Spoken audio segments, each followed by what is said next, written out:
काय म्हणता मित्रांनो, पुन्हा एकदा तुमचं आपल्या मिनी ब्लॉग मध्ये स्वागत आहे. कॉलेज आपलं आता सुटले, रूमवर जाऊन आपल्याला चहा प्यायची होती. मग काय निखिलने फ्रेश वगैरे होऊन पहिला चहा बनवा घेतला. चिकू आला होता, चहा वगैरे पिऊन सळ निघालो बघा जिम साठी. मी अक्षयने काढली गाडी आणि आम्ही निघालो बघा. वातावरण एकदम मस्त होतं आणि आपलं फिटनेस इंजिन मध्ये स्वागत होतं. आणि आज आपला जिम मध्ये बघा दुसरा दिवस होता. जिम ओनरला हाय म्हणून जय बजरंगबली लिहून आपलं वॉर्म अपला सुरुवात केली बघा. आज आपल्याला बॅक वर्कआउट करायचं आहे, व्यवस्थित करूया. चांगली स्ट्रेचिंग वगैरे केलं आपण. आपल्याला काही गडबड नाही, आरामात आपलं चालू आहे बघा. आपली हळूहळू स्ट्रेंथ पण वाढते. नक्की आपण ग्रोथ करू, आपल्याला माहिती आहे. चांगला वर्कआउट पूर्ण केलाय, पण जाण्याआधी म्हणलं निहाल भाऊचं आपलं वर्कआउट बघून जाऊया. आपल्या भाऊला 7 वर्षाचा एक्सपिरियन्स आहे. विषय आपल्या भाऊचा हार्ड आहे बघा. आपला वर्कआउट झाला होता, निघूत म्हणलं, पण त्याआधी तुम्हाला एक इन्फॉर्मेशन देतो बघा. आपल्या फिटनेस इंजिनमध्ये ना तुम्हाला सर्व प्रकारचे सप्लिमेंट भेटतील.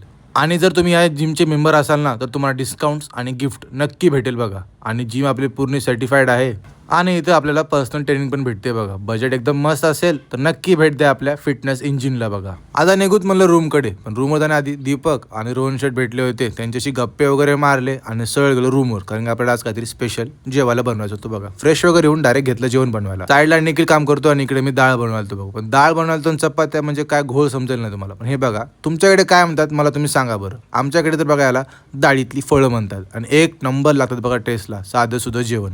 आपलं जेवण झालं होतं आणि कुलदीप आला होता फटाके घेऊन. कुलदीपचे फटाके वगैरे फोडले. अक्षयला सांगितलं हे फटाका फोड, कारण या फटाकाला फक्त झाड आहे.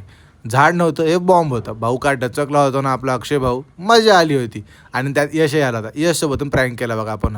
चला मग तुम्हाला भेटतो उद्या. मी फॉलो वगैरे करून घ्या मला. बाय.